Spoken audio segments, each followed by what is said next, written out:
Bien, tengan muy buenos días cada uno y cada una de ustedes. Vamos a dar inicio a la sección de hoy, en la cual vamos a hablar un poco sobre las normas legales que regulan la audiencia probatoria. Recuerden que estamos en este momento histórico hablando sobre el proceso declarativo común y las dos audiencias que dentro de él se realizan normalmente.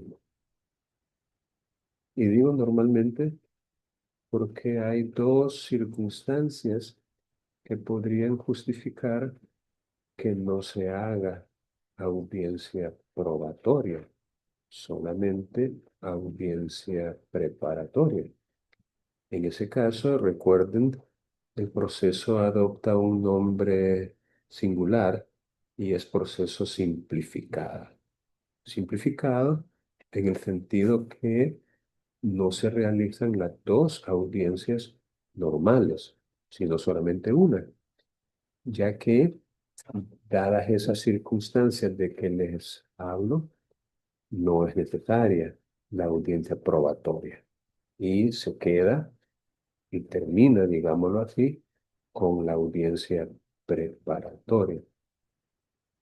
Ahora, no es tampoco que no haya sentencia de fondo, porque sí la hay, ya que obviamente hay otras circunstancias que podrían imposibilitar que el proceso continúe más allá de cierto momento, incluso durante el estudio que se le hace a la demanda, ya que han de recordar que el juez está facultado para declarar improponible una demanda in limine litis sin necesidad de prevención cuando detecta algún defecto grave, algún defecto insubsanable, que obviamente torna en improponible esa demanda.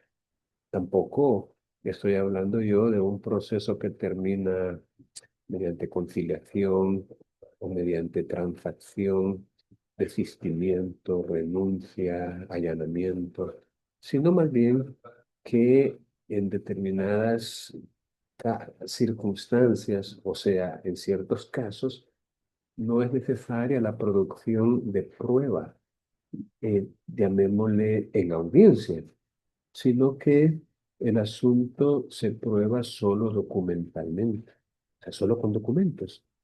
O el asunto queda después de digamos, de lo que pasa en la audiencia preparatoria, queda como un asunto de los que antes se conocían como de mero derecho. Es decir, se trata, en virtud de que todos los hechos han sido admitidos o estipulados, de aplicar el derecho a la cuestión que ha sido controvertida.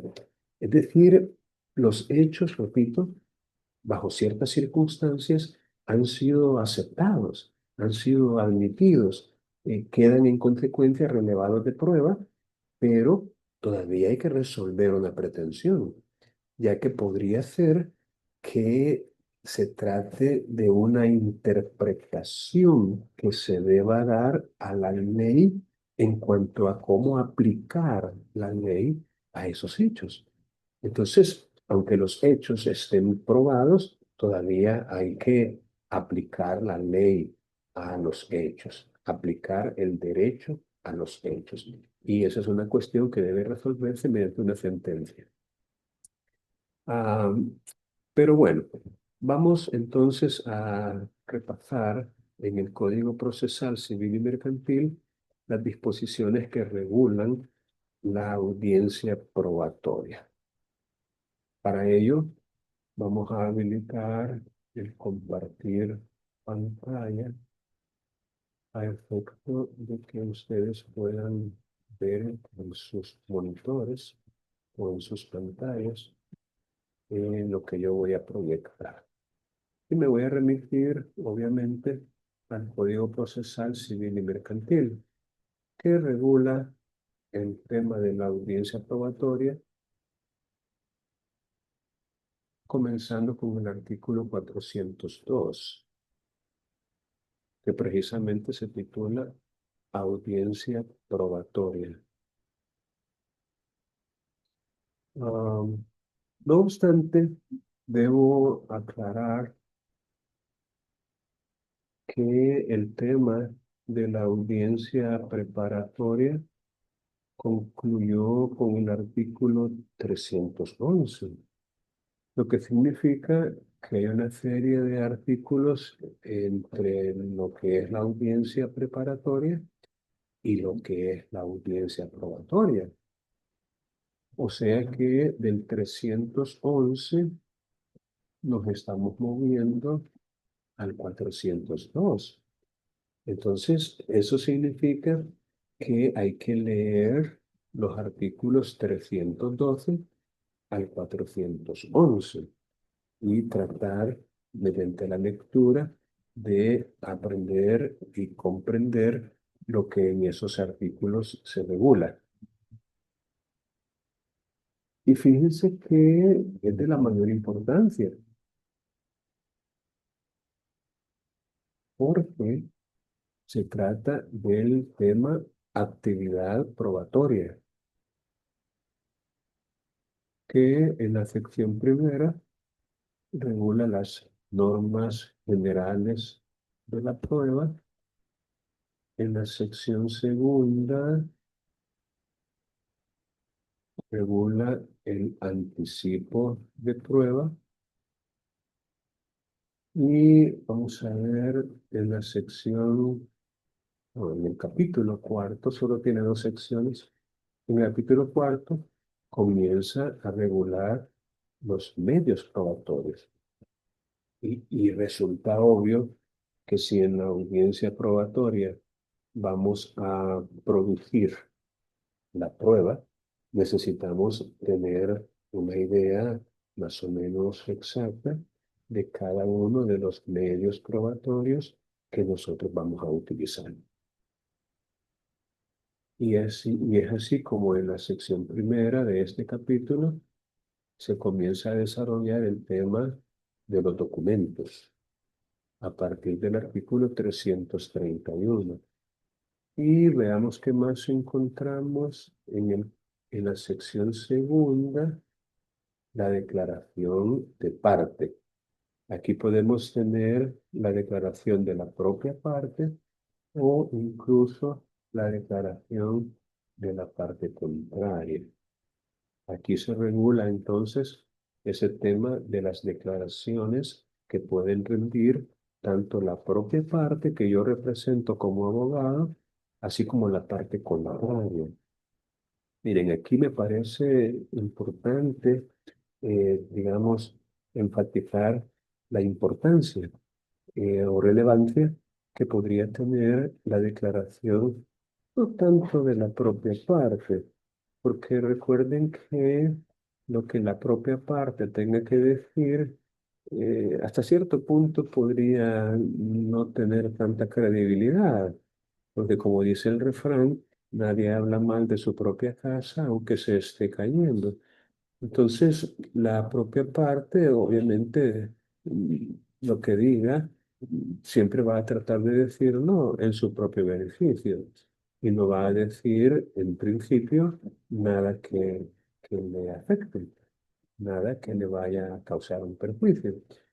Pero aquí debemos tener mucho cuidado, porque si nosotros proponemos la declaración de la propia parte, tengamos presente que después de que termine nuestro interrogatorio, el abogado de la parte contraria va a interrogar también a la parte que nosotros representamos. Le va a hacer lo que se conoce como un contrainterrogatorio.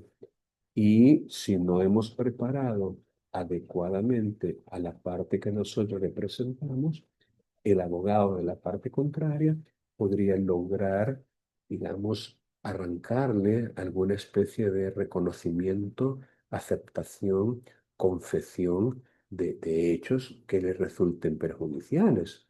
O podría también hacerle algunas preguntas que motiven a la parte que nosotros representamos a que dé respuestas evasivas o a que no las quiera responder, en cuyo caso podría operar aquella presunción de que se tenga como confesados o como reconocidos aquellos hechos, repito, sobre los cuales ha dado respuestas evasivas o se ha negado a contestar. Entonces, la moraleja del asunto es que si nosotros vamos a proponer la declaración de la propia parte, no debemos prepararla solo para lo que ella va a decir respondiéndonos en el interrogatorio que nosotros le hagamos, sino que principalmente tendríamos que prepararla para las preguntas que le podría hacer el abogado de la parte contraria. Así que pongámonos listos en ese sentido y no vayamos a cometer el error de no preparar completamente a la parte que representamos.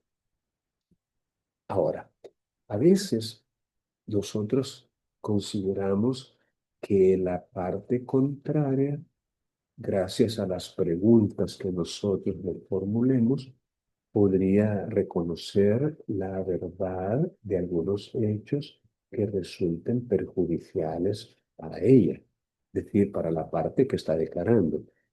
Eso obviamente es permitido, se vale.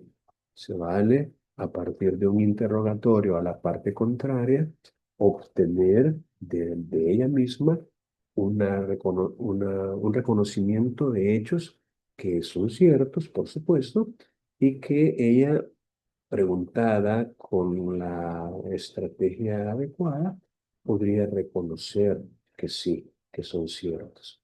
Por eso es que dice este artículo 347 que las partes tienen obligación de comparecer y responder los interrogatorios de la parte contraria. Eso sí, esas preguntas, ese interrogatorio debe versar sobre hechos personales. Fíjense que esto resulta clave. No se le podría válidamente preguntar hechos ajenos, entiéndase, hechos en los cuales ella no ha intervenido personalmente. Hechos de terceros tendrían que preguntarse a esos terceros, pero no a la parte que estamos interrogando. ¿Qué significa? Que si por vía de ejemplo el abogado de la parte contraria, el abogado que representa a la parte contraria a la nuestra, le hace preguntas que no son personales, podríamos objetar. Señor juez, esa pregunta que le está haciendo el abogado a mi representado no es sobre hechos personales y por ende no tendría por qué respondernos. Ahora, si la parte citada para ser sometida al interrogatorio en audiencia no comparece sin justa causa, y aquí está, insisto, lo relevante del asunto, se tendrán por aceptados los hechos personales atribuidos por la contraparte, salvo, por supuesto, que haya prueba en contra de esos hechos. Entonces, aquí tenemos nosotros como una especie de, ¿por qué no decirlo? Un medio probatorio bastante eficaz, válido y que podemos utilizar si tenemos, digamos, la suficiente técnica para poder arrancar, digámoslo así, este reconocimiento. Fíjense bien, si la parte citada al interrogatorio en la audiencia no comparece sin justa causa, se tendrán por aceptados, se tendrán, es una especie de presunción que por supuesto admite prueba en contrario, pero de no haber prueba en contrario, ese, llamémoslo así, ese reconocimiento, esa aceptación tácita nos puede servir incluso para ganar el caso, porque desde antaño se decía que la confesión es la reina de las pruebas. Fíjense, la confesión es la reina de las pruebas. lo que significa que tiene un gran valor. Cuando una persona confiesa o reconoce algún hecho contra sí mismo, pues eso tendría que ser creíble, porque no se esperaría que fuera mentira. En teoría, tendría que ser cierto cuando la persona lo acepta o lo reconoce. Ahora, eso también se aplica a las personas jurídicas, pero por medio de sus representantes, quienes, al igual que las personas naturales, están obligadas a responder a los interrogatorios de la parte contraria e incluso del juez, siempre que versen sobre hechos ocurridos dentro del periodo de su representación y también dentro de su específica competencia funcional. Entonces, esto es muy importante tomarlo en cuenta, pero les voy a decir algo.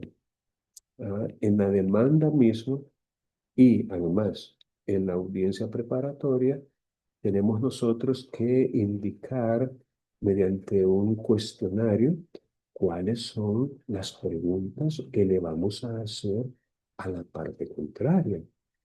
Porque si nosotros no hemos hecho eso, si nosotros no hemos acompañado a la demanda o en la demanda, perdón, dentro de la demanda, si no hemos incorporado un cuestionario, un interrogatorio en el cual mencionemos puntualmente los hechos personales que le atribuimos a la parte contraria, entonces no va a tener sentido esto que dispone este artículo en cuanto a que si no asiste se van a tener por ciertos si no le hemos atribuido ningún hecho.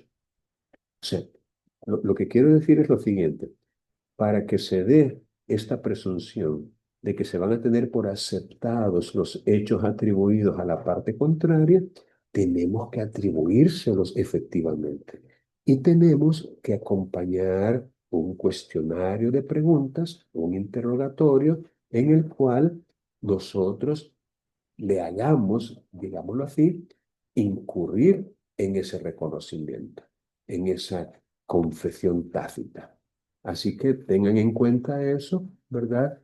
Para que no se vaya a perder esta oportunidad, ya que muchas veces la parte es renuente a asistir, no está muy dispuesta a comparecer y muchas veces no comparecen sin justa causa, simplemente porque no quieren.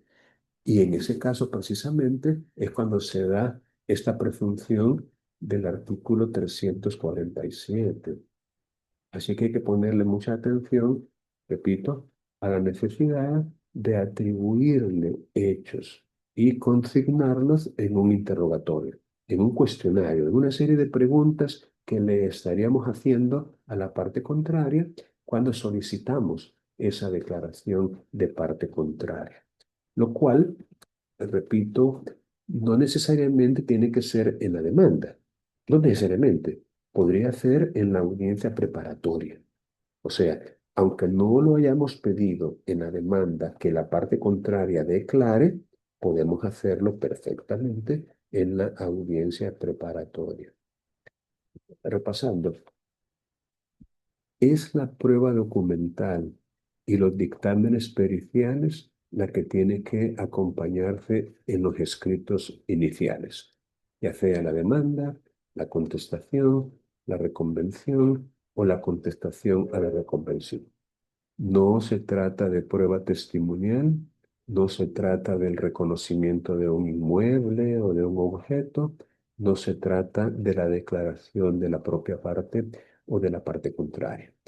Esos medios probatorios que no precluyen se pueden perfectamente solicitar en la audiencia preparatoria. Lo que no se puede en la audiencia preparatoria es ofrecer prueba documental, porque la prueba documental tenía que haberse ofrecido en la demanda misma o en la contestación por parte del demandado. Así que eso tengámoslo también muy en cuenta y bueno, como algunos jueces piensan distinto, equivocadamente, por supuesto, si nosotros ya sabemos cuáles son los medios probatorios de los cuales queremos hacer valer en la audiencia probatoria, pues nada cuesta incluirlo de una vez en la demanda. Pero, insisto, si no lo hiciéramos, todavía lo podemos hacer en la audiencia preparatoria. Es decir, la audiencia preparatoria es el momento procesal oportuno para proponer pruebas distintas de la documental y de los dictámenes periciales de la propia parte. Porque un perito judicial perfectamente lo podemos también proponer y solicitar en la audiencia preparatoria. Un perito. Repito, cuando es un perito de parte, o sea, uno que yo mismo he contratado, que yo mismo he designado y que le he pedido que me haga un peritaje, ahí sí, tiene que ser en los escritos iniciales que yo voy a acompañar ese dictamen. Bueno, sigue diciendo este capítulo en relación con la prueba o los medios probatorios, en la sección tercera, el interrogatorio de testigos. Bueno, imagínense, han de comprender ustedes la importancia de darle lectura a estos artículos sobre el interrogatorio de testigos para poderlos hacer con eficacia, ¿verdad? Y no cometer ningún error en cuanto a los testigos. Aquí, por ejemplo, se habla del testigo de referencia, es decir, aquellos testigos que no declaran de conformidad con el conocimiento personal que ellos tengan de los hechos, sino más bien cuando lo han conocido por medio de otras personas. Ese es el testigo de referencia. También se habla de los testigos con conocimiento especializado. Y bueno, eh, también en esta parte, como medio probatorio, se menciona, vamos a ver, la prueba pericial a partir del artículo 375, que no es la misma del testigo con conocimiento especializado. Aquí estamos hablando de un perito, de alguien que tiene conocimientos científicos, artísticos o de alguna técnica especializada. Aquí se habla del perito de parte, que es el que yo les explicaba, el que yo mismo he contratado, y se habla también del perito judicial, que es el que nombra un juez o el juez. Los puntos de la pericia, la capacidad para ser perito, la cantidad de peritos, la posibilidad de recusarlos, el dictamen, la incomparecencia a la audiencia y finalmente el reconocimiento judicial, que puede ser en un inmueble o en un objeto o en una persona. O también hay otros medios probatorios como lo son los medios de reproducción del sonido, voz, imagen, almacenamiento de información. Confiaría yo de que ustedes sobre este tema de los medios probatorios y la actividad probatoria ya hayan tal vez estudiado todo esto en otra asignatura, ¿verdad? Vinculada con esta, como podría ser derecho probatorio o quizás técnicas de litigación oral en cuanto a los interrogatorios, ¿verdad? Bueno, lo que nos interesa ahorita es el desarrollo de la audiencia probatoria, la cual comienza en el artículo 402, diciendo que se va a iniciar en el día y hora señalados. Ese día y hora, si ustedes recuerdan, dejó establecido en la audiencia preparatoria misma, ya que según el artículo 311 que en su momento comentamos, dice fijación de la fecha de la audiencia probatoria. O sea, desde el mismo artículo 311 nos decía que la audiencia probatoria, la fecha de ella, se iba a establecer en la audiencia preparatoria, al final, como punto último. Recuerden que estamos digamos, con esa tarea académica de simular una audiencia preparatoria. Y ahorita tenemos el dilema de la suspensión de actividades académicas presenciales, así que vamos a ver si podemos tal vez hacerla de manera virtual. Vamos a dar algunas indicaciones concretas para ver si ustedes podrían hacer una simulación de audiencia de manera virtual. Por cierto, aquí en YouTube ustedes pueden encontrar una simulación de audiencia preparatoria hecha hace un par de años por compañeros de ustedes. Vamos a ver, ustedes pongan simulación, audiencia preparatoria. Vamos a ver qué encontramos aquí. Audiencia preparatoria, esta. Vale, esta. Irlanda te brinda la oportunidad de quedarte hasta 2 años con permiso de trabajo mientras estudias inglés en Cambridge. Sí, se le encuentra bien, se licenciada aquí en Inglaterra. Vale, miren, aquí tienen ustedes. De que este cuidaría del inmueble por 3 años y que mi mandante estaría pendiente de todos los gastos respecto al mantenimiento y cuidado de la propiedad y que al regresar este se lo devolvería sin ningún tipo de intervención social. Es el caso de su señoría, que nuestro mandante regresó a El Salvador el día 24 de marzo de 2021 y es por ello que él le solicita al demandado que desaloje el... Gracias, su señoría. Gracias, honorable jueza. Pueden Y entonces obviamente ver buenas tardes, ustedes parte demandada, un colega ejemplo que me asiste y de demás una personas presentes. audiencia preparatoria, la cual podrían perfectamente utilizar como modelo o como guía para simular una audiencia preparatoria virtual, virtualmente.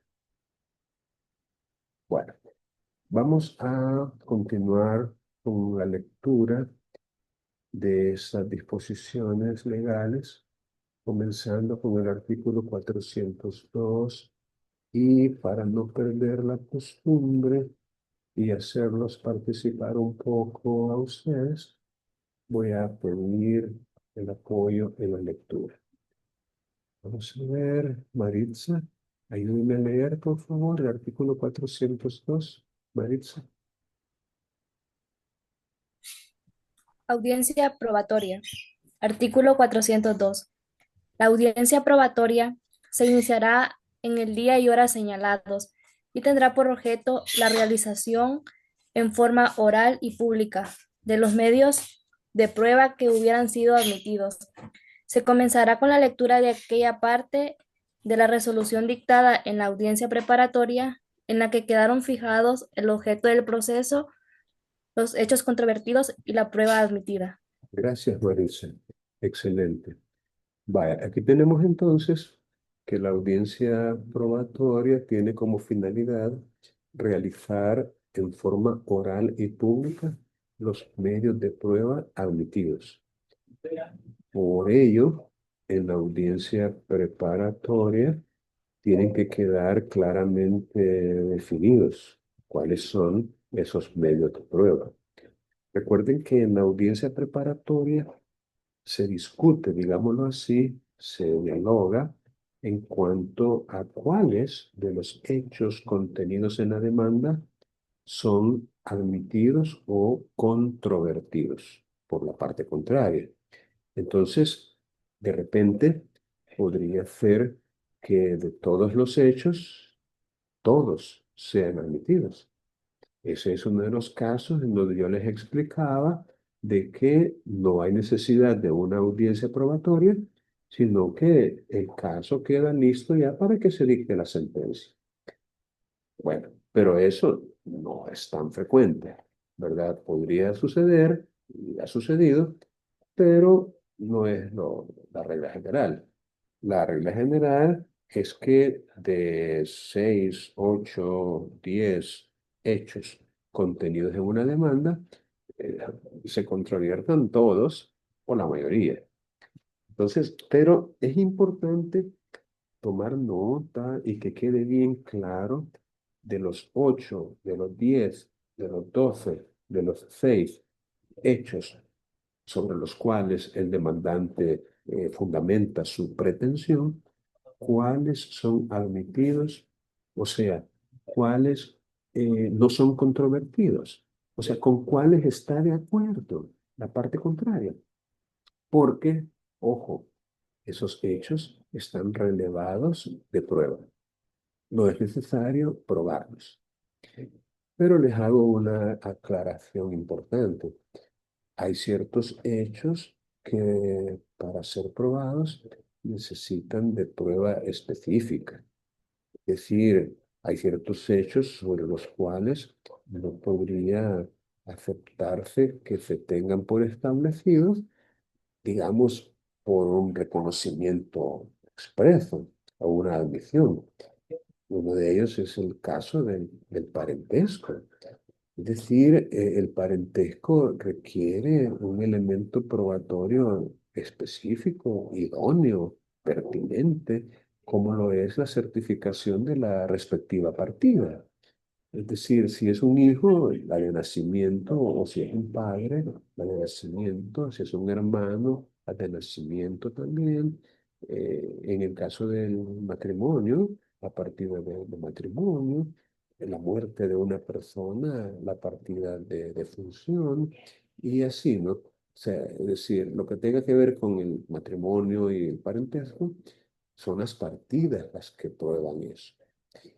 El dominio, por ejemplo, también requiere prueba específica, como sería una escritura pública o un título supletorio debidamente inscrito en el registro. O sea, si no se tiene una escritura de dominio, donde se haya transferido el dominio o adquirido el dominio, o un título debidamente registrado, no se podría acreditar dominio.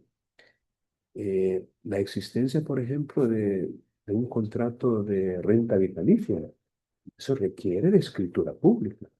Y a menos que se presente la escritura pública en donde consta el contrato de renta vitalicia, no podría tenerse por establecido.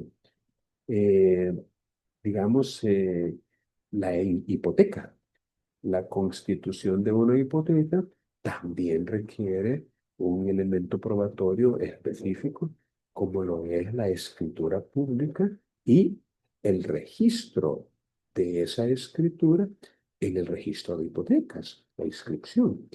Entonces, lo que se dice, pues, en cuanto a los hechos controvertidos, los hechos admitidos, los hechos estipulados, los hechos notorios, los hechos evidentes, debe entenderse sin perjuicio de la solemnidad instrumental que la ley establece, en cuyo caso, repito, es prueba tasada la que debe aplicarse, la que debe servir como sistema de valoración, repito, la prueba legal o tasada, que no puede obviarse.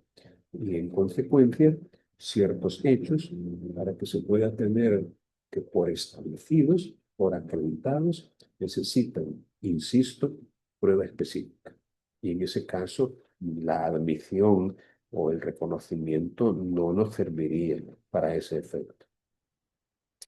Dicho eso, los únicos sobre los cuales se va a tener necesidad de probar son los hechos controvertidos. Serían los únicos. Y de ahí la importancia de que en esta audiencia se diga que los medios de prueba son aquellos que han sido admitidos, obviamente, en la audiencia preparatoria. No es en esta audiencia donde se va a hacer la propuesta probatoria. No, tiene que ser, obviamente, en la audiencia preparatoria.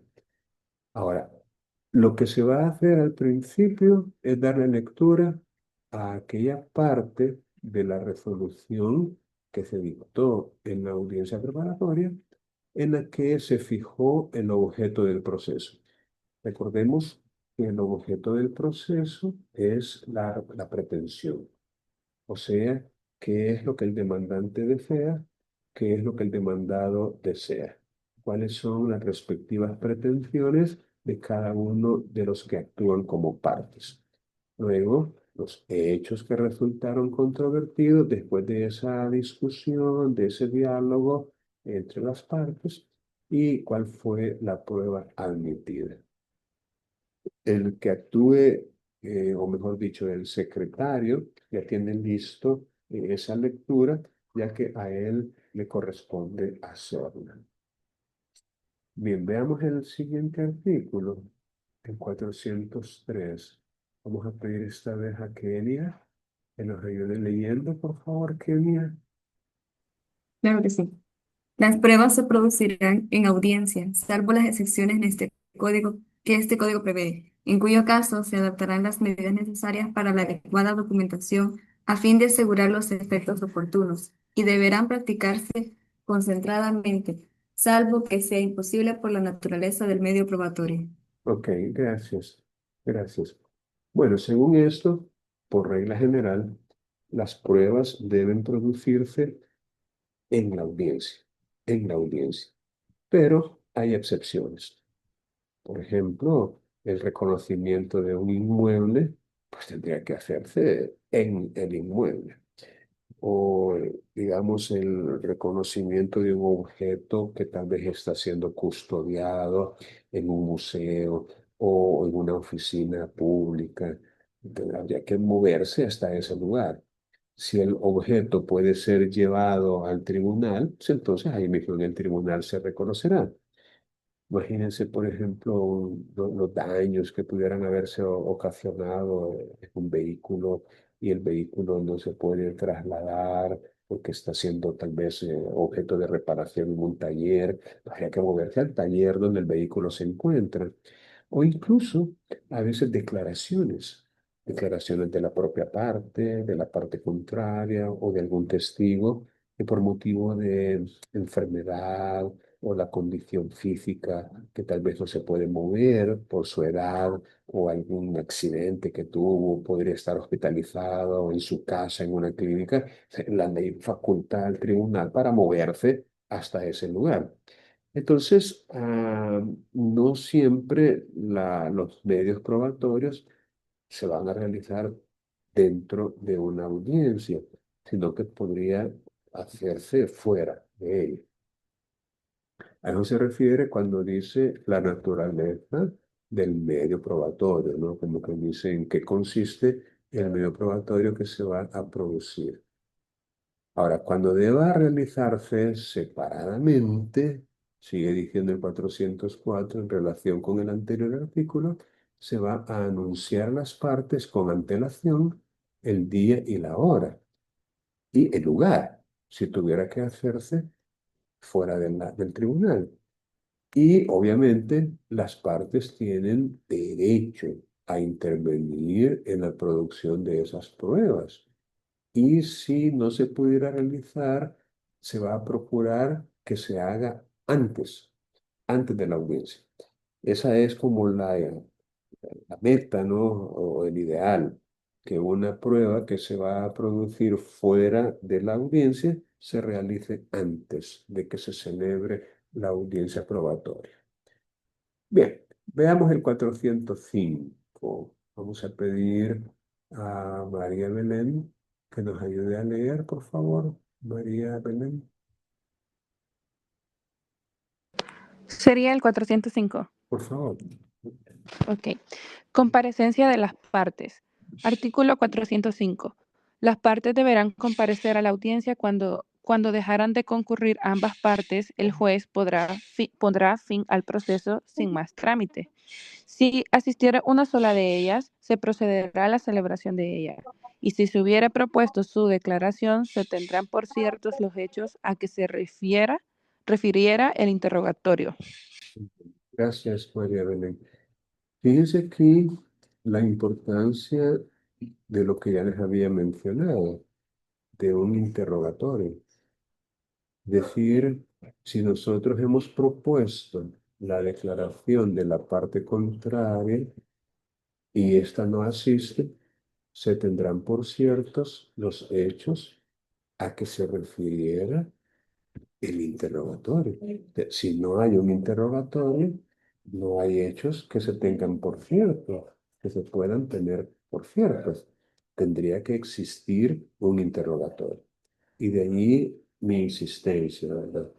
Ah, si usted quiere interrogar a la parte contraria, incluya un interrogatorio previo a la audiencia probatoria.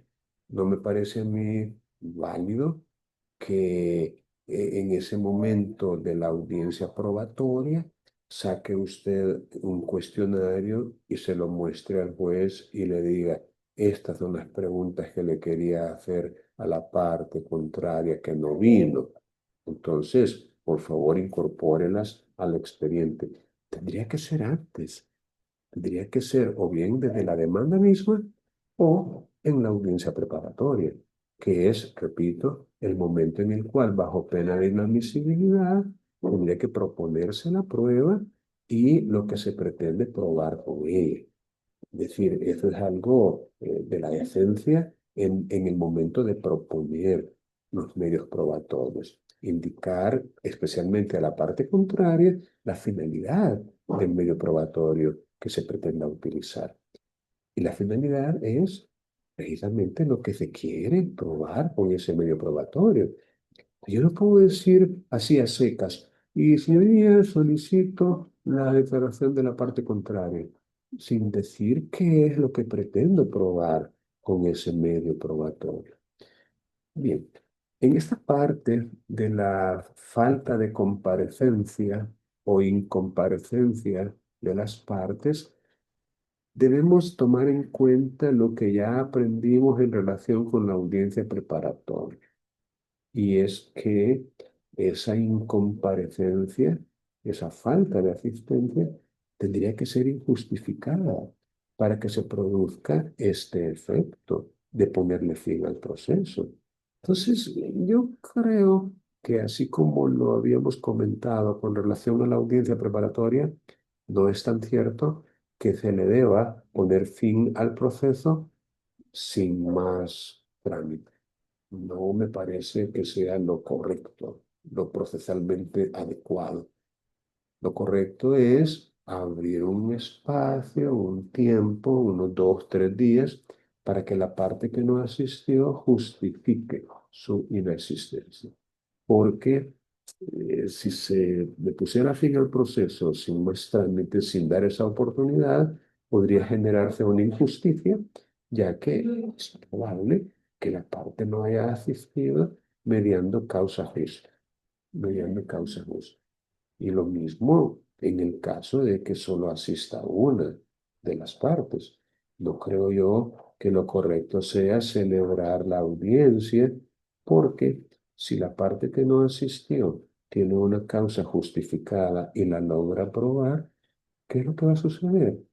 La audiencia tendría que anularse y tendría que repetirse porque no es posible en un Estado constitucional de derecho que ante una causa injustificada, repito, que ante una causa justificada para no asistir, se produzca este efecto de que la audiencia se haya celebrado a sus espaldas.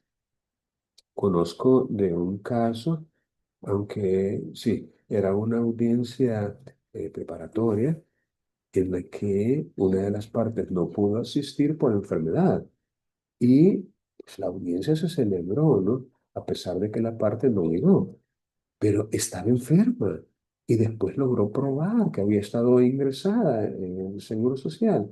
Entonces, en apelación, cuando la Cámara conoció de ese caso, pues tomó nota y recalcó de que se habían violado derechos constitucionales, el derecho de defensa, derecho de audiencia, derecho de contradicción, ya que la inasistencia estaba justificada. Y entonces la Cámara revocó la sentencia y ordenó que se repitiera la audiencia preparatoria, ya con la asistencia, pues, es decir, convocando a las partes. Entonces, vemos de que no resulta tan cierto ni tan recomendable que si no asiste ninguna se le ponga fin al proceso sin más trámite o que si no asiste una de ellas se proceda a la celebración de la audiencia. O sea, no creo yo que sea la solución a ese asunto. Bueno, veamos el 406. Vamos a pedir esta vez a Lisette. Ayúdanos a leer, Lisette, por favor. Artículo 406. Práctica de las pruebas. Cada parte, y en primer lugar el demandante, puede presentar las pruebas que se hubiesen propuesto del modo que, a su juicio, convenga más a sus intereses. El juez accederá a ello cuando no perjudique el desarrollo de la audiencia ni menoscabe el derecho de defensa de la parte contraria. Si no comparece un testigo o un perito, el tribunal decidirá, previa solicitud de la parte que le hubiera propuesto, sobre la continuación o la suspensión de la audiencia. Si ordena la suspensión, se le volverá a citar dentro del plazo de 10 días, con advertencia de proceder contra él por desobediencia a un mandato judicial si no comparece. Si el testigo no declara dentro del plazo establecido, se rechazará su testimonio y se certificará lo conducente a la Fiscalía General de la República. Muy bien, Lisette, gracias. Vaya. Miren, normalmente los testigos que son propuestos por alguna de las partes, vamos a suponer que hay una especie de acuerdo o convenio con ese testigo, ya que la propia parte lo ha contactado y le ha pedido también que le sirva o que le apoye como testigo. Obviamente eso no significa que esa persona no sepa o no conozca los hechos.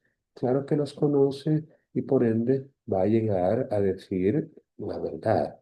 O sea, el que una de las partes sea quien lo contacta y le pide de favor que le ayude como testigo, no significa para nada que va a llegar a mentir, ¿verdad? Por supuesto que no. Entonces, la regla general, llamémosle así, lo común, lo corriente, es que el testigo está como anuente, está dispuesto, no tiene ningún problema en declarar y ha accedido a hacerlo. Sin embargo, a veces es posible que nosotros sepamos de alguien que conoce los hechos pero que no existe tal vez esa relación con la parte o que en todo caso no está de acuerdo porque no le gusta andar en juzgados, porque no quiere perder su día de trabajo, no quiere tener problemas con la parte que a lo mejor se resienta y se vuelva su enemigo o quiera hacer algo en su contra. Es decir, habrá quien no quiera.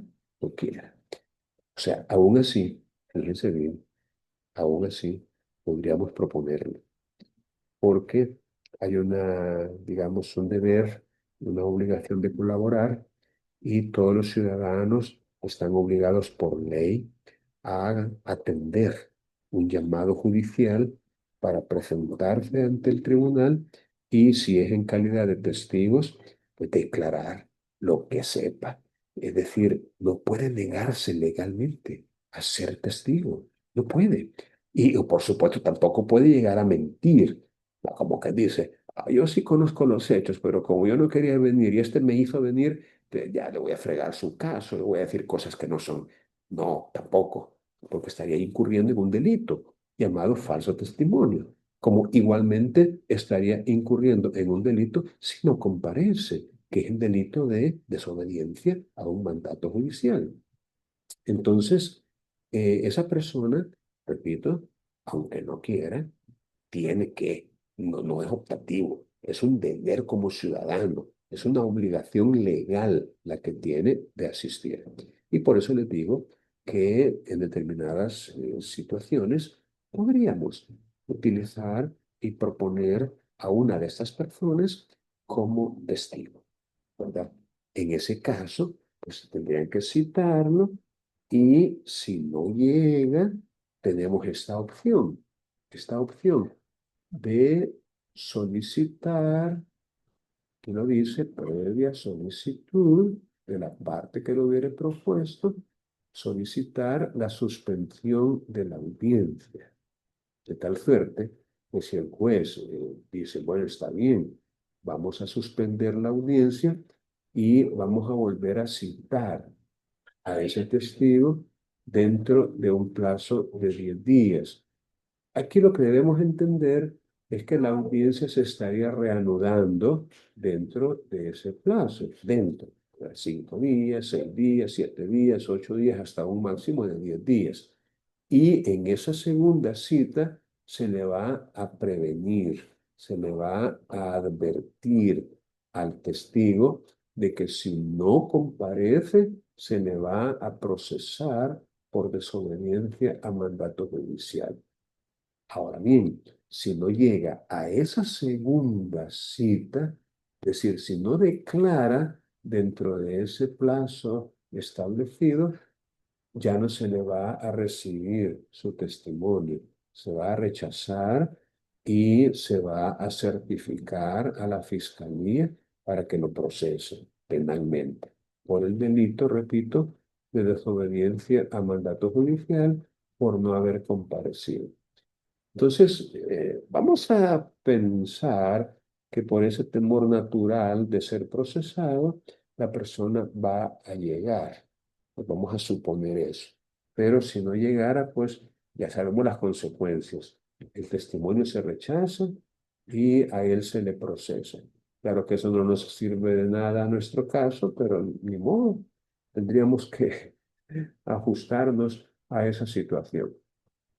Importante destacar también que el orden de presentación de las pruebas queda supeditado a lo que la parte decida.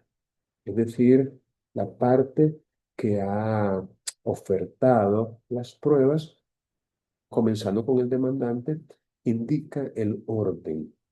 A eso se refiere cuando dice del modo que a su juicio convenga más a sus intereses. En otras palabras, el juez tendría que preguntarle, comenzando con la parte demandante, a ver, tenemos estos elementos o medios probatorios que usted ha propuesto, ¿con cuál quiere comenzar? ¿Quiere comenzar con el perito? ¿Quiere comenzar con la declaración de la parte contraria? ¿Quiere comenzar con los testigos? De los testigos, ¿cuál quiere que sea primero? Es decir, eso queda a discreción de la parte que ha propuesto los medios probatorios, porque en teoría uno sabe cuál podría ser el orden más adecuado a los intereses que uno lleva como abogado. Es decir, le deja al legislador esa libertad a uno para uno darle al juez el orden en que quiere que los testigos o la parte o el perito declaren. Y eso me parece bien y no veo yo cómo eso podría perjudicar el desarrollo de la audiencia o menoscabar el derecho de defensa. No le veo yo de qué manera podría esto perjudicar y no accederse a ello. Normalmente los jueces no tienen ningún reparo en que sea la parte misma la que indique en qué orden quiere que la prueba se produzca. Bien, pasamos ahora a uno de los temas más relevantes dentro de las audiencias orales. Y es el tema de las objeciones. Las objeciones. Yo creo que todos estamos familiarizados con las objeciones, incluso con esas películas que vemos en televisión o en el cine o en los cables o en internet. El tema de las objeciones en audiencia. Dice aquí el artículo, bueno, vamos a permitir que alguien lo lea para que tengan ustedes participación. Francisco, ayúdeme a leer el 407, por favor. ¿Se me escucha, Lick? Sí, le escuchamos perfecto. Perfecto. Objeciones, objeciones. Procedencia. Artículo 407. Las partes podrán objetar la prueba que se pretende introducir en las audiencias con violación a lo establecido en este código. Las objeciones que se interpongan tienen que ser oportunas y específicas. La parte que formule una objeción deberá fundamentarla. Y si no se objeta oportunamente en la audiencia, se entenderá que se ha renunciado a ejercer este derecho. El juez o tribunal fundamentará la admisión o el rechazo de la objeción interpuesta. Las partes podrán interponer recurso de revocatoria a la decisión del juez o tribunal. Muy bien, gracias Francisco. Vaya. Según esto, las objeciones se refieren a la prueba que se pretenda introducir en las audiencias. Las objeciones, por supuesto, van a proceder siempre y cuando esa introducción de la prueba sea con infracción a lo establecido en este código. Ok, si nosotros vamos a objetar, obviamente necesitamos conocer cuáles son los requisitos que permiten introducir la prueba sin violar las normas establecidas. Manejemos un ejemplo. Las pruebas tienen que ser pertinentes, lo que significa que tiene que tener relación directa con el objeto del proceso. Tiene que referirse de manera directa, tiene que estar conectada o vinculada con la pretensión, con el objeto del proceso. Si de repente un medio probatorio es impertinente, estaría violando lo dispuesto en el código para la admisión de ese medio probatorio y tendríamos que objetar. Es decir, señor juez, yo no estoy de acuerdo con ese medio probatorio porque es impertinente.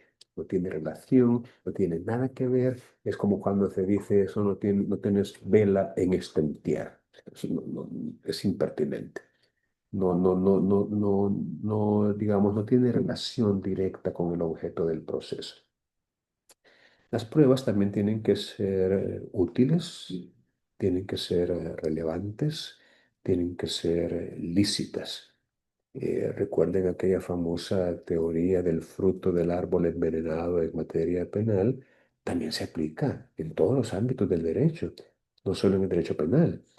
Por ejemplo, una declaración que ha sido tomada utilizando coacción, fuerza, tortura, o un decomiso en el ámbito penal que ha sido hecho con violación de morada o de lugar de trabajo, o una requisa que ha sido hecho, o una intervención telefónica que no ha sido autorizada por un juez, etcétera.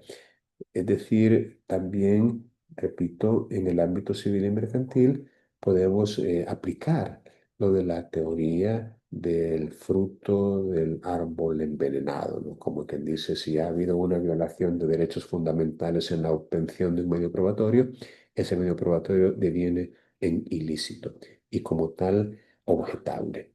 Y quien tiene que objetarlo, obviamente, es el abogado, a quien no le conviene que ese medio de prueba se introduzca.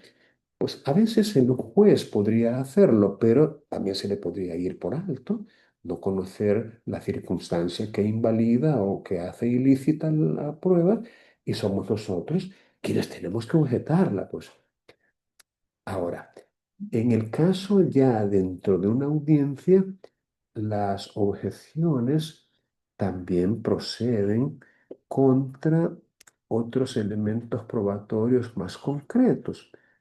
Por ejemplo, el artículo 408 desarrolla las objeciones a las preguntas que se formulan durante los interrogatorios. O sea, una vez que ya se ha decidido admitir un elemento probatorio consistente en la declaración de un testigo, la declaración de la propia parte, la declaración de la parte contraria o incluso la declaración de un perito para poder explicar su dictamen, el método que utilizó, las premisas que le sirvieron de base para arribar a la conclusión que consignó en su dictamen escrito. Es decir, estos interrogatorios se hacen, por supuesto, mediante preguntas, y esas preguntas podrían ser objetadas por la parte contraria, es decir, con el abogado que no está haciendo ese interrogatorio. También tenemos objeciones a las respuestas que los testigos o peritos están dando en ese momento. También tenemos objeciones en el artículo 410 a la conducta de las partes.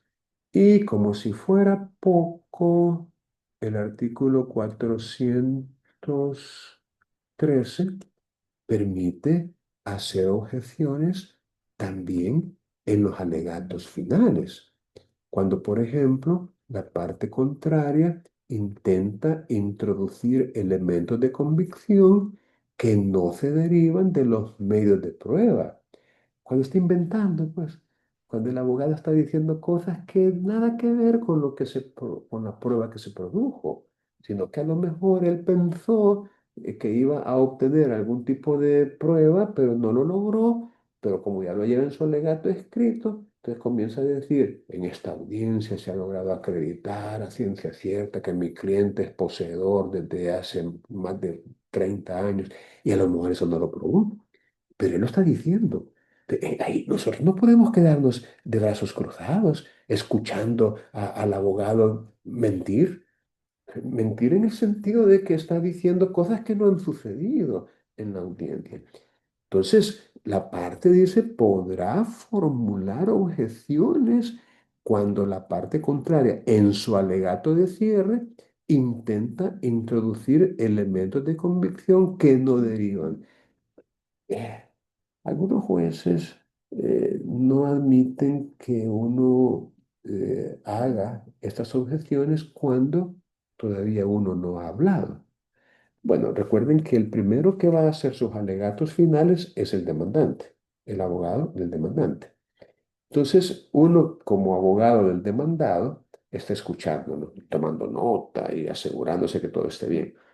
Cuando uno objeta, en ese caso, como abogado del demandado que todavía no ha hablado, algunos jueces dicen, no, mire, déjelo que hable, déjelo que diga todo lo que quiera, y ya usted va a tener oportunidad en su alegato para poder controvertir. Yo creo que eso no es correcto, porque el artículo 413 es bien claro cuando faculta a uno para formular objeciones en el momento mismo en que está haciendo el alegato. No, no dice la ley, la parte podrá referirse a las cosas que digo. Pues eso ya se sabe. Pero, otra vez, el artículo 413 permite hacer objeciones en el momento mismo en que el abogado está diciendo eso, en el momento de su alegato, no después. Así que yo no estoy de acuerdo con ese criterio judicial que le dice a uno, no, ahí déjelo, ahí después usted, cuando usted intervenga, ahí puede darse gusto. No, no, no, no, yo no lo veo así. Bueno, veamos las objeciones a las preguntas. Artículo 408.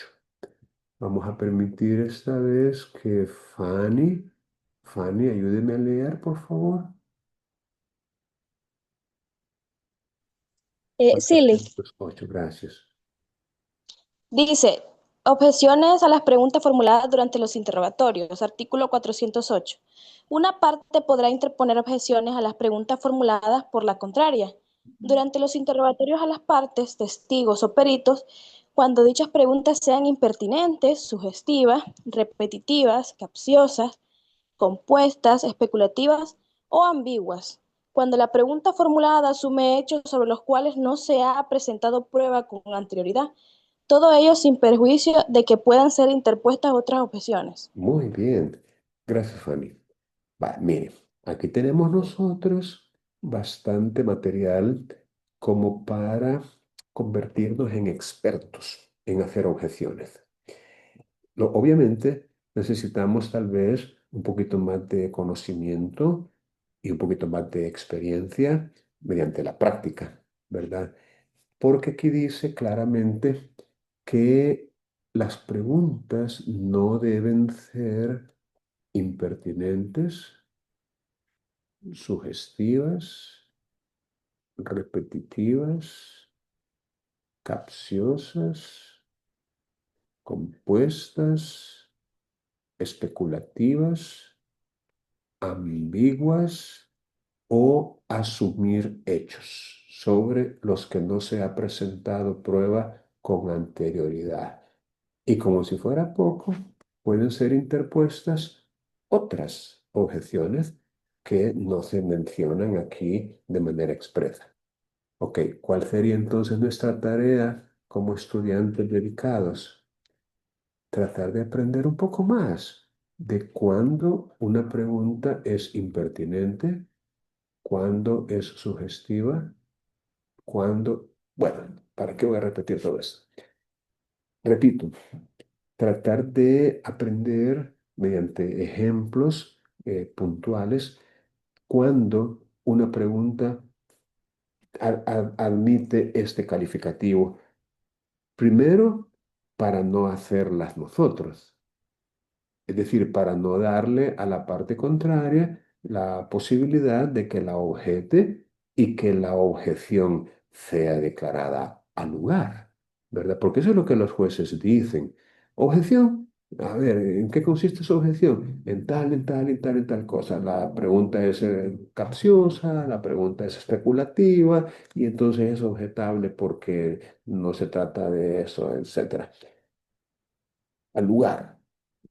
Entonces, la idea es que nosotros hagamos preguntas que sean admisibles, es decir, que no sean objetables, de tal manera que si la persona la objeta, el juez diga, no, no ha lugar a esa objeción, ¿verdad? Esa es la idea. Pero, obvio, si no sabemos cuándo una pregunta es capciosa, cuándo es ambigua, cuándo asume hechos, lo más probable es que las hagamos nosotros mismos.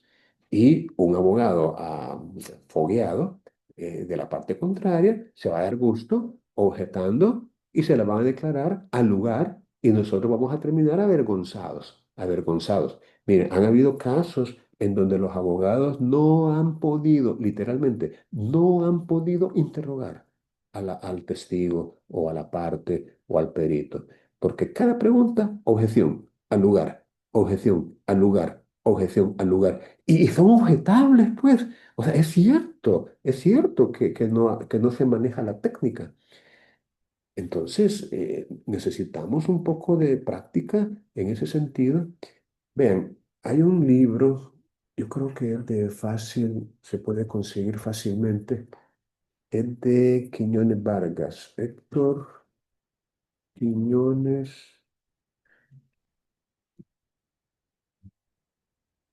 Vargas. Se llama Las técnicas de litigación oral en el proceso civil salvadoreño. Aquí está, miren, las técnicas de litigación oral en el proceso penal, penales. Sí, pero no importa, se aplica todo esto. Mire, usted puede perfectamente en el sitio de la CNJ, del Consejo Nacional de la Judicatura. Aquí lo puede conseguir. Aquí les acabo de poner el vínculo para que ustedes lo puedan descargar. Aquí está, descargar. Entonces, les invito a que ustedes lean la parte pertinente. No tienen que leerlo todo de momento, pero sí, por lo menos en cuanto a las objeciones, ¿verdad? Leer y miren, repito, y ojalá que ustedes me pongan atención y les interese el asunto. Si usted se especializa en objeciones, a usted le van a tener miedo los otros abogados. Es decir, le van a tener temor de enfrentarse a usted y se van a poner nerviosos. Y ahí los va a ver, ahí los va a ver.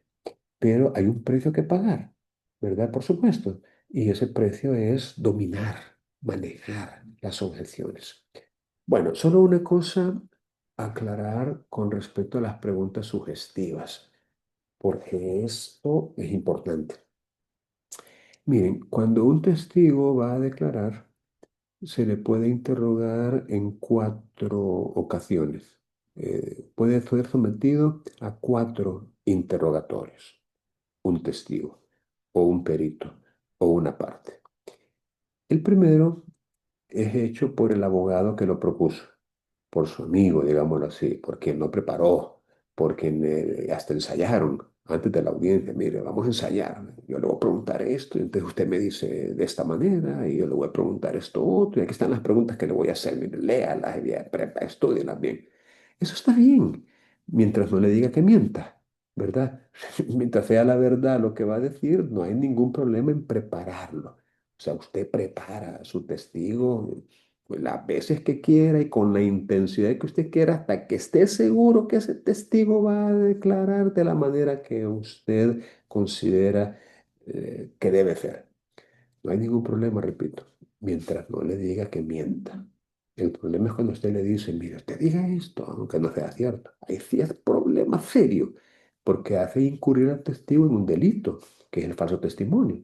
Y usted también, cuando introduce un medio de prueba falso, también usted tiene problemas legales. Así que no, pero mientras usted le diga, usted tiene que decir la verdad, pero la va a decir poco a poco, según yo se la vaya preguntando. Yo le voy a ir haciendo preguntas a usted y usted contésteme cabalito la verdad y sin ir más allá de lo que yo le pregunte. Eso es perfectamente válido.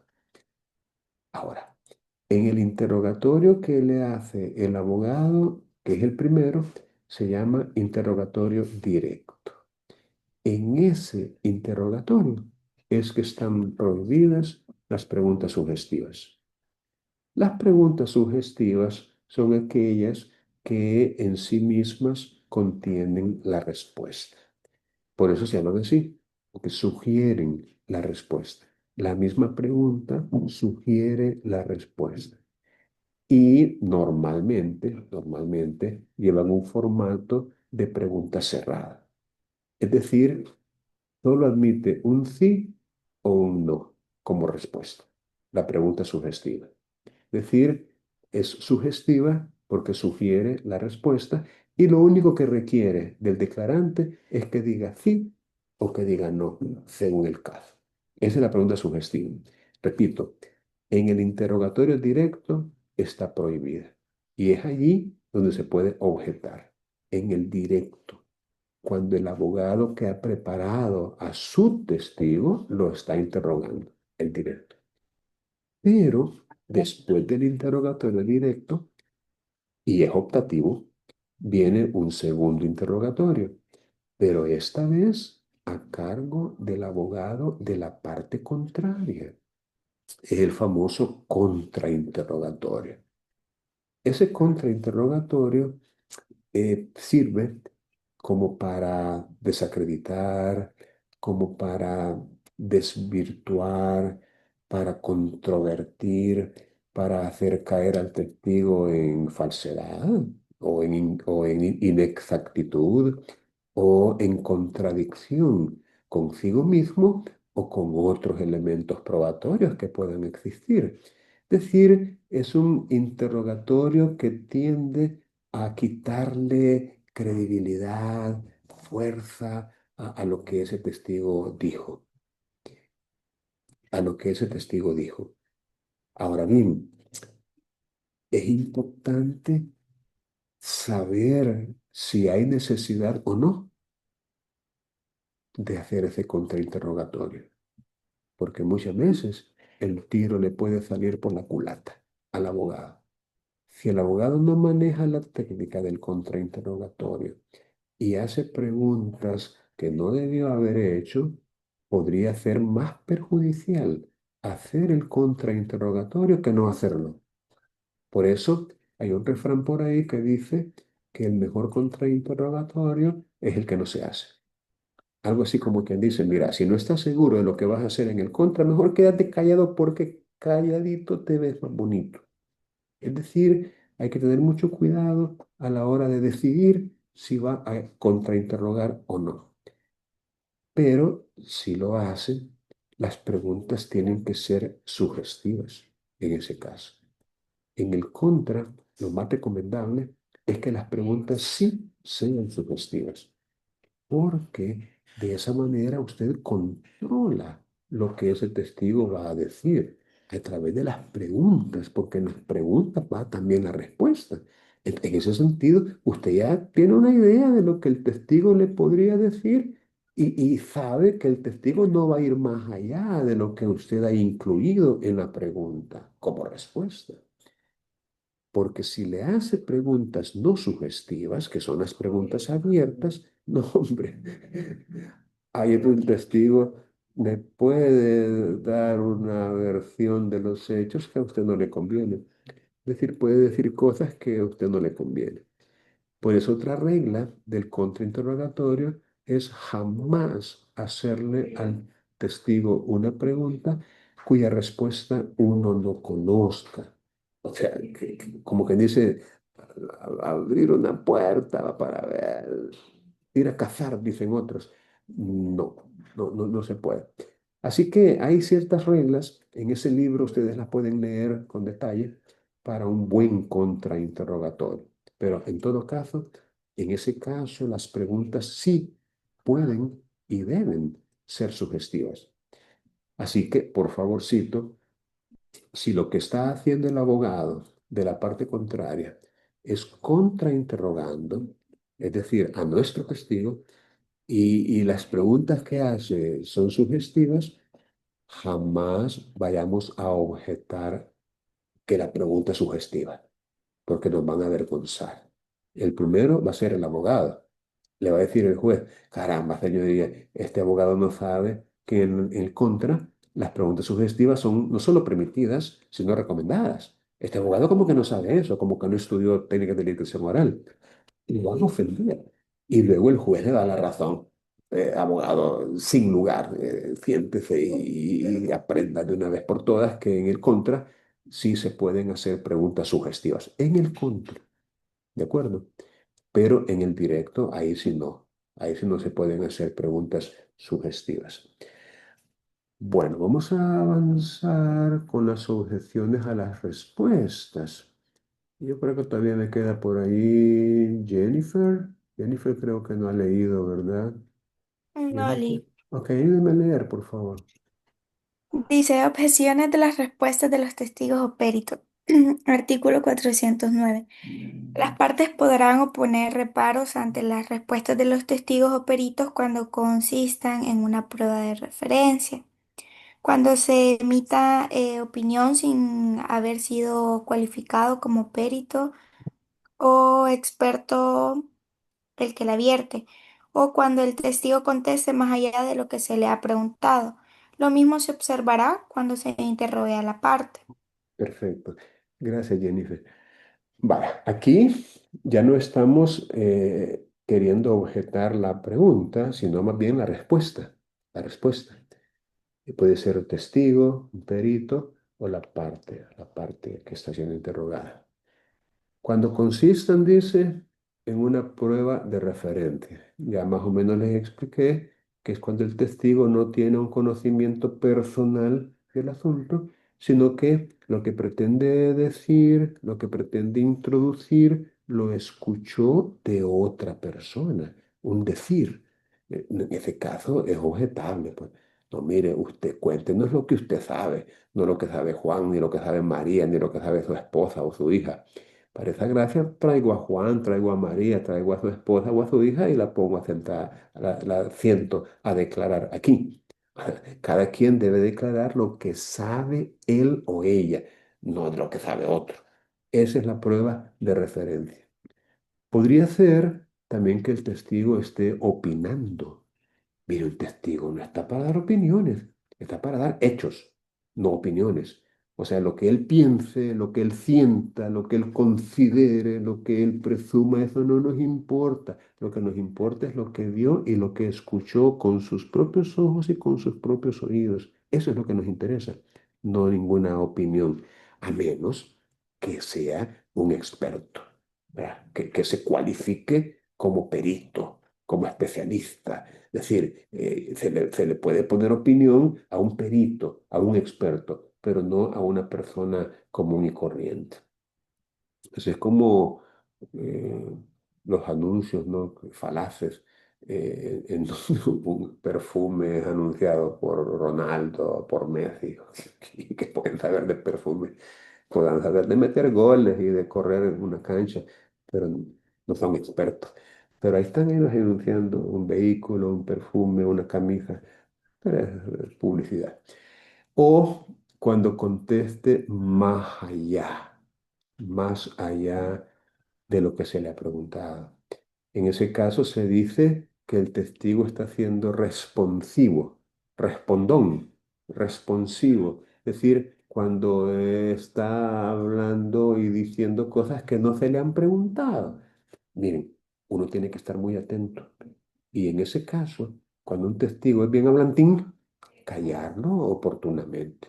Es decir, cuando ya contestó lo que se le preguntó y quiere continuar, objeción, señoría, el testigo ya respondió lo que se le preguntó.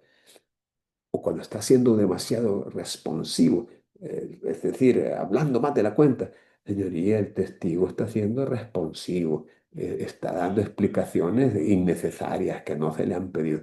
Necesitamos estar muy atentos y ponerle un stop, un reparo o un stop, un paro a la persona. Finalmente, tenemos las objeciones a la conducta de las partes. De hecho, vamos a culminar con la lectura y vamos a pedirle a Chelsea que nos lea, por favor, el artículo 410. Sí, Gracias. objeciones a la conducta de las partes. Cualquiera de las partes podrá interponer reparos ante el juez o tribunal sobre la conducta de la parte contraria.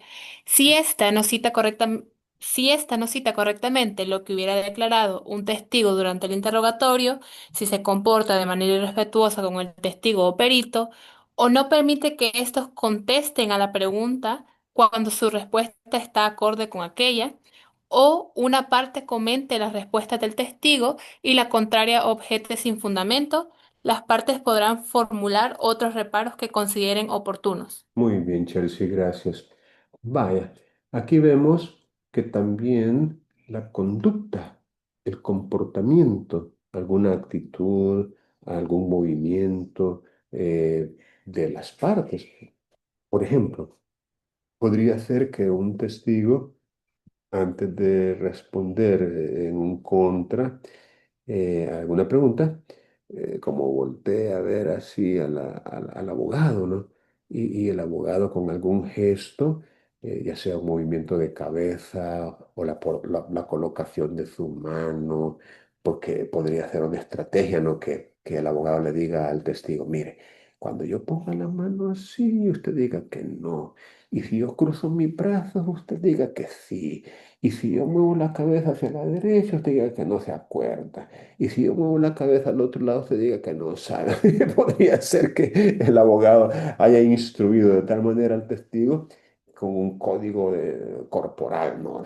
Y entonces nosotros descubrimos eso. Podría ser un motivo de objeción. Quisiera objetar que el abogado, con su lenguaje corporal, le está dando indicaciones al testigo sobre cómo responder. Por ejemplo.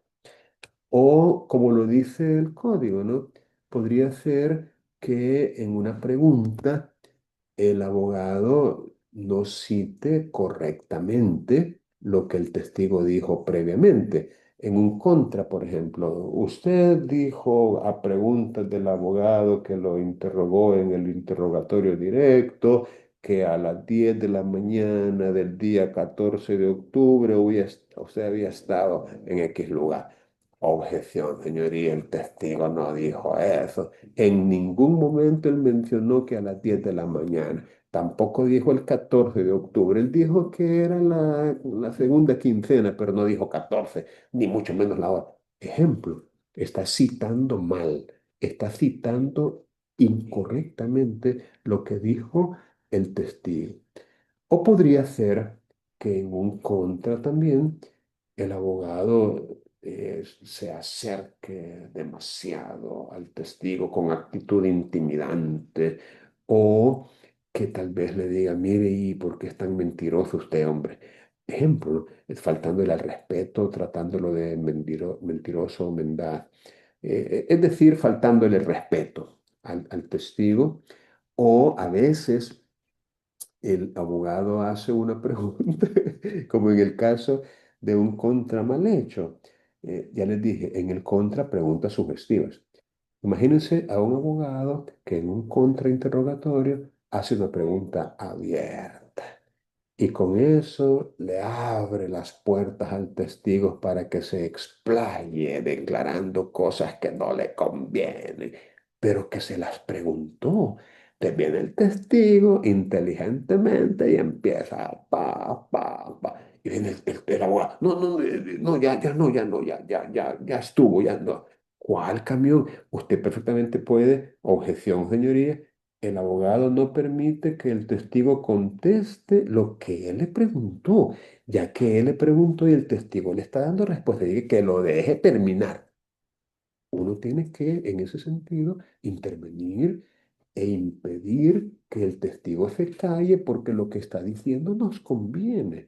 Y en ese caso, repito, mediante la objeción podemos lograr que esa conducta del abogado sea reprochada porque está impidiendo al testigo dar una respuesta que él mismo le preguntó. Y luego termina diciendo este artículo que también se pueden hacer otros reparos que consideren oportunos. Por ejemplo, otro reparo que se puede hacer a la conducta es cuando un abogado que está interrogando se coloca estratégicamente de tal manera que cubre la visión, la visibilidad del abogado de la parte contraria y con su cuerpo le impide ver al testigo. Y si el abogado no está viendo al testigo en el momento en que está declarando, me refiero al abogado de la parte contraria. Si no lo puede ver, no puede percibir con sus gestos, con el movimiento de sus manos, de sus brazos, no puede percibir si ese testigo, por ejemplo, está siendo manipulado o está mintiendo, pues porque muchas veces las personas con sus mismos gestos, ¿no? Como cuando golpea a ver para arriba, así, y como, ¿qué digo? ¿Qué me invento? Uno tiene que tener contacto visual con el testigo y si el abogado le cubre ese contacto visual, podría también objetar y decir, señoría, quiero objetar la conducta del abogado porque no me permite ver al testigo en lo que está declarando. Así que por favor pídale que se mueva y que me deje ver, ya que usted no se lo puede decir al abogado.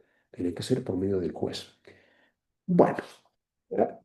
Con esto hemos hecho un repaso de los artículos que en el Código Procesal Civil y Mercantil desarrollan la audiencia probatoria, con la idea de que ustedes puedan tener, digamos, ya conocimiento por lo menos conceptual. Ya la práctica ya es otra cosa.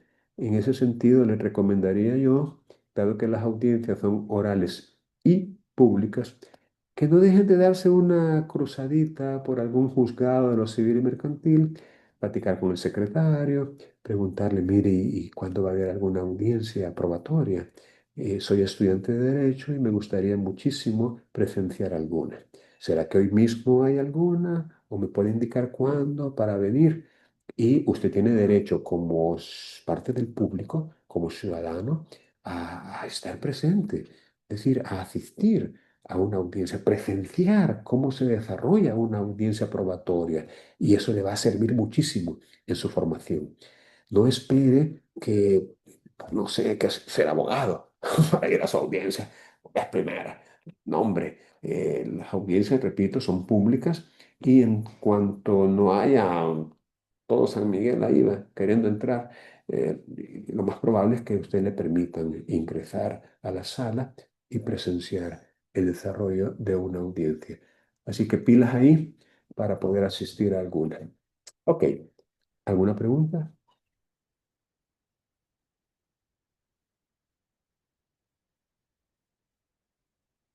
Bien, ya que no tienen preguntas, voy a dejar de grabar. Oh, pero tengo que volver a compartir para poder pasar la asistencia.